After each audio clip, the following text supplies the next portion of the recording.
আসসালামু আলাইকুম রহমতুল্লাহি ওবরকাতুহু। সম্মানিত দর্শক, বাংলাদেশ ব্যাংকের governor doctor Hasan S Mansur, তার এক কন্যার, তিনি নাকি এখন সংযুক্ত আরব আমিরাত বা দুবাইতে থাকেন। তো তার সেই কন্যাকে নিয়ে আমাদের সামাজিক মাধ্যমে নানা রকম বিতর্ক একেবারে ঝড়ের গতিতে ছড়িয়ে পড়ছে, ভাইরাসের মতো। এবং এই বিতর্ক যে তিনি অনেক দাম দিয়ে একটা অ্যাপার্টমেন্ট কিনেছেন, বহু দাম দিয়ে, এরকম কথাবার্তা। আমি ইন ডিটেলস এই বিষয়গুলো নিয়ে আলোচনা করব না এই কারণে যে এই গভর্নর হিসেবে জনাব হাসান এস মনসুর দায়িত্ব গ্রহণ করার আগে তিনি দীর্ঘদিন ধরে এই অর্থনৈতিক সেক্টরে একজন মুখপাত্র হিসেবে কাজ করে আসছেন। আচার আচরণে একেবারে ভদ্রলোক মানুষ, নিপাট ভদ্রলোক মানুষ, কথা খুবই কম বলেন। এবং আওয়ামী লীগ সরকার আমলে তার কতগুলো কথা, যেভাবে শেখ হাসিনার অর্থ ব্যবস্থাকে চ্যালেঞ্জ জানিয়েছিল, এটি শ্রদ্ধা করার মতো। এরপর তিনি ব্র্যাক ব্যাংকের চেয়ারম্যান হিসেবে দায়িত্ব পালন করেছেন। তার সঙ্গে আমার ব্যক্তিগত সম্পর্ক, বেশ কয়েকবার আমরা কয়েকটা টক শোতে একত্রে টক শো করেছি। সভা সমিতির সেমিনারও আমাদের একাধিকবার দেখার সাক্ষাৎ হয়েছে। এটিকে বন্ধুত্ব বলা যাবে না, অবন্ধুত্ব বলা যাবে না। তবে তিনি যখন গভর্নর হয়েছেন, সঙ্গতির কারণেই তার সঙ্গে আমার যে পরিচয়ের কারণে আমি অনেকটা কমফোর্ট ফিল করেছি যে না, তিনি হয়তো ভালো কাজ করবেন।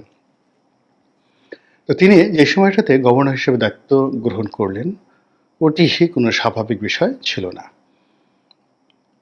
বাংলাদেশের একেবারে অর্থনীতির যে বুনিয়াদ, সেই বুনিয়াদটা আমরা যেভাবে শুনেছিলাম যে শেখ হাসিনার জমানাতে একেবারে শেষ হয়ে গিয়েছে।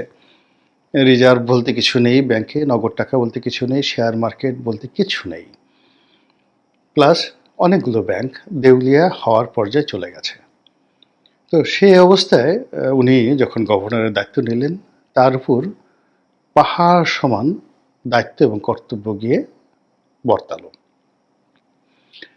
এবং তিনি কতগুলো বিষয়ে খুব স্ট্রং সিদ্ধান্ত নিতে পেরেছিলেন।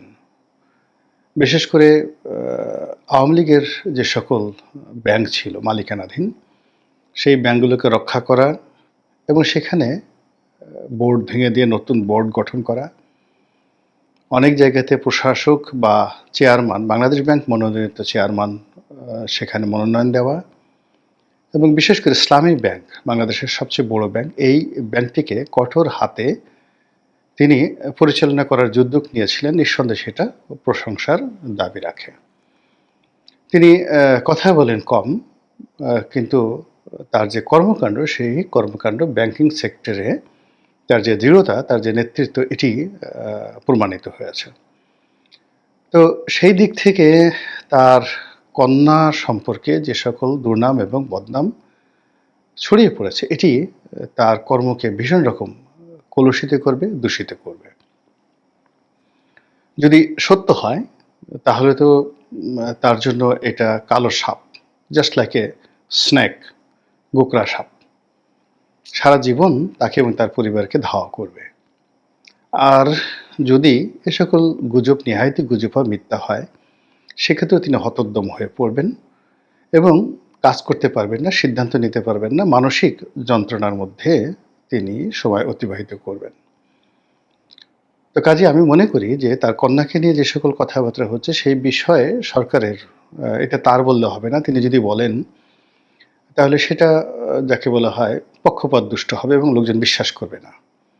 তো কাজেই সরকার যদি এই বিষয়ে বক্তব্য দেয় যে গভর্নরের কন্যা সম্পর্কে যে কথাগুলো শোনা যাচ্ছে সেগুলো মিথ্যা, ভিত্তিহীন, অথবা এগুলো সত্য, কন্যার নিজস্ব ইনকাম আছে, তা দ্বারা সেটা করেছে, অথবা আমরা তদন্ত করছি। অর্থাৎ সরকারের পক্ষ থেকে, বিশেষ করে অর্থ মন্ত্রণালয়ের পক্ষ থেকে, অর্থ উপদেষ্টার পক্ষ থেকে এই ধরনের বক্তব্য আসা খুবই জরুরি। তা না হলে পুরো ব্যাংকিং সেক্টরে যে অবিশ্বাস শুরু হয়েছে এবং যে সকল কানাঘোষা এখন শোনা যাচ্ছে, এগুলো ডালপালা বিস্তার করে পুরো রাষ্ট্রযন্ত্রের জন্য একটা নেতিবাচক ফলাফল বয়ে নিয়ে আসবে। এমনিতে আমাদের বাংলাদেশ ব্যাংক বলতে গেলে একটা দুর্ভাগা ব্যাংক। সেই স্বাধীনতার পর থেকে এখানে নানা রকম যাকে বলা হয় এখানে কনস্পিরেসি হয়েছে। বঙ্গবন্ধুর জমানাতে এই ব্যাংক ডাকাতি হয়েছে, শেখ কামাল ডাকাতি করেছেন, এরকম একটা ডাহা মিথ্যা কথা এই বাংলাদেশ ব্যাংকের পুরো ব্যাংকিং ব্যবস্থাকে চ্যালেঞ্জ করেছিল। তারপর দীর্ঘদিন ধরে এই বাংলাদেশ ব্যাংকটা কিন্তু তাদের সম্মান এবং মর্যাদা রক্ষা করেছিল। কিন্তু শেখ হাসিনার জমানাতে একজন ভালো মানুষ ডক্টর আতিয়ার, আমি এখনো বলবো যে বাংলাদেশের ব্যাংকিং সেক্টরে যে কজন ভালো মানুষ এসেছেন, ২ নম্বর হলো অর্থনীতির জগতে যে কজন মানবিক অর্থনীতিবিদ এসেছেন, এবং বাংলাদেশ ব্যাংকের গভর্নরের চেয়ারে বসে যার হৃদয় এবং মনের মধ্যে মনুষ্যত্ব ছিল। কেননা পদ এবং পদবি পেলে বেশিরভাগ মানুষ অমানুষ হয়ে যায়, তাদের চোখের ভিতরে পিশাচের একটা আলো চলে আসে। আলো না, ঠিক পিশাচের যে দ্যুতিও বলা যাবে না, আরও খারাপ জিনিস, এটাকে বলা হয় অনেকটা রঞ্জন রশ্মির মতো ওয়েব চলে আসে পিশাচের, সেটা মন্ত্রী হোক, এমপি হোক বা যে কোনো পদ পদবি হোক। তো সেদিক থেকে জনাব আতিয়ার তিনি ছিলেন একজন বন্ধুবৎসল, পরোপকারী এবং মানবিক গভর্নর, কোনো সন্দেহ নেই। কিন্তু তার দুর্ভাগ্য, আমাদের জাতির দুর্ভাগ্য, যে ওই সময়টিতে যে রিজার্ভ চুরির যে ঘটনাটি ঘটে, এবং অবাক করার ব্যাপার হলো এই রিজার্ভের বেশিরভাগ অর্থ ইতিমধ্যে উদ্ধার করা হয়ে গেছে, বেশিরভাগ অর্থ। দ্বিতীয় ঘটনা হলো যে অর্থ এখন পর্যন্ত উদ্ধার করা হয়নি, সেই অর্থ উদ্ধার করার জন্য বাংলাদেশ যে মামলা করেছে আমেরিকাতে, সেই মামলা শুনানির জন্য গৃহীত হয়েছে, অর্থাৎ এই টাকাও ফেরত আসবে। অর্থাৎ এই দুটো ঘটনা যদি আপনি একত্র করেন, তাহলে এই রিজার্ভ চুরির সঙ্গে আওয়ামী লীগের কোনো সংশ্লিষ্টতা ছিল না, এখন পর্যন্ত প্রমাণিত হয়নি। এটি কেবলই মাত্র একটি প্রতারণা। ২ নম্বর হলো যে এই ঘটনার সাথে গভর্নর আতিউর রহমানের ন্যূনতম যোগাযোগ ছিল না, কিন্তু তাকে পদত্যাগ করতে হয়েছে। এবং এটা শেখ হাসিনার যে কটা মন্দ সিদ্ধান্ত, তার মধ্যে প্রধানতম মন্দ সিদ্ধান্ত হলো বাংলাদেশ ব্যাংক থেকে আতিউর রহমানকে আউট করে দেয়া। তিনি যে খুব বড় গভর্নর ছিলেন, তিনি যে খুব বড় অর্থনীতিবিদ ছিলেন, নট লাইক দ্যাট, কিন্তু একটা মানবিক অ্যাডাপশন দিয়ে, একটা মানবিক যোগ্যতা দিয়ে পুরো ব্যাংকিং ব্যবস্থা, ব্যবসা বাণিজ্যের সাথে সম্পৃক্ত যে সকল কর্পোরেট হাউসগুলো আছে তাদের সঙ্গে, এবং স্টেক হোল্ডার যারা আছেন তাদের সঙ্গে তিনি একটা মানবিক সম্পর্ক তিনি গড়ে তুলেছিলেন, যেটি পরবর্তীতে আর কেউ পারেনি। পরবর্তীতে আরেকজন লোক এসেছিলেন, বজলে কবির সাহেব, তিনিও অত্যন্ত ভালো মানুষ, কিন্তু আতিউর রহমান সাহেবের মধ্যে তার পার্সোনালিটি ছিল না, তার কানেক্টিভিটি ছিল না, সোশ্যাল, তিনি একজন কেবল আমলা। আমি তাকে ঘনিষ্ঠভাবে চিনি। তিনি, আমি যখন যোগাযোগ মন্ত্রণালয়ে সংসদীয় কমিটিতে ছিলাম, তিনি রেল সচিব ছিলেন, খুব ভালো করে চিনি।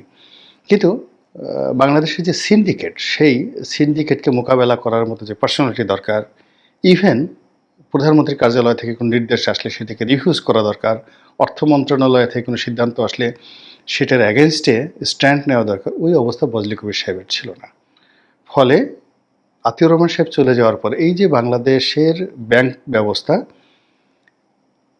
কেন্দ্রীয় ব্যাংকের গুরুত্ব, আধিপত্য, এই সব জিনিসগুলো একটা সিন্ডিকেটের হাতে চলে যায়, এবং সেখানে এসকে সুরের মতো দানবের তৈরি হয়, সেখানে এসালামের মতো দানবের তৈরি হয়, সেখানে আরও শিকদার গ্রুপ থেকে শুরু করে আরও অনেক দানবের তৈরি হয়। এগুলো সবই কিন্তু ডক্টর আতিউর পরবর্তী ঘটনা।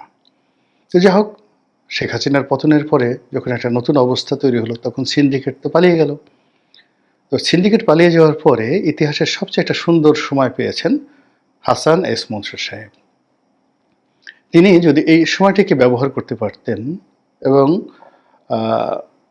যারা বাংলাদেশের শ্রেষ্ঠ ব্যাংকার, তাদের সঙ্গে সমঝোতা করে, তাদের সঙ্গে একত্রে বসে এটাকে একটা বাইল্যাটারাল অর্গানাইজেশন তৈরি করতে পারতেন, তাহলে হয়তো তার এই পদ পদবিটা ভালো থাকতো। কিন্তু সেটা তিনি এখন পর্যন্ত করেননি, বরং তিনি কিছু কিছু ব্যাংকের পক্ষে কিছু কথা বলেছেন, কিছু ব্যাংকের বিপক্ষে কথা বলেছেন, এবং যে সকল ঘটনা ঘটেছে তাতে ব্যাংকিং সেক্টরে আগামীতে লাল বাতি জ্বলার একটা সম্ভাবনা দেখা দিয়েছে।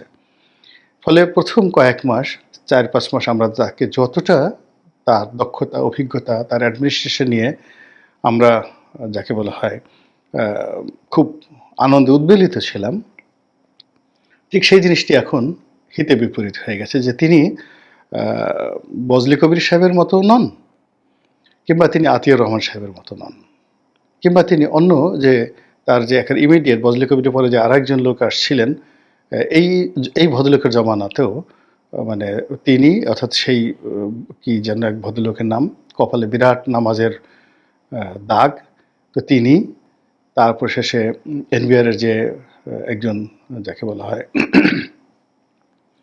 এনবিআর এর একজন চেয়ারম্যান ছিলেন, এরা সবাই ছিল ডক্টর এস টি ইমামের রিক্রুট, আত্মীয় স্বজন। ফলে তারা বাংলাদেশ ব্যাংকটাকে, এনবিআরকে, পুরো অর্থ ব্যবস্থাকে একটা একেবারে অন্ধকার জগতে পরিণত করে ফেলেছিল।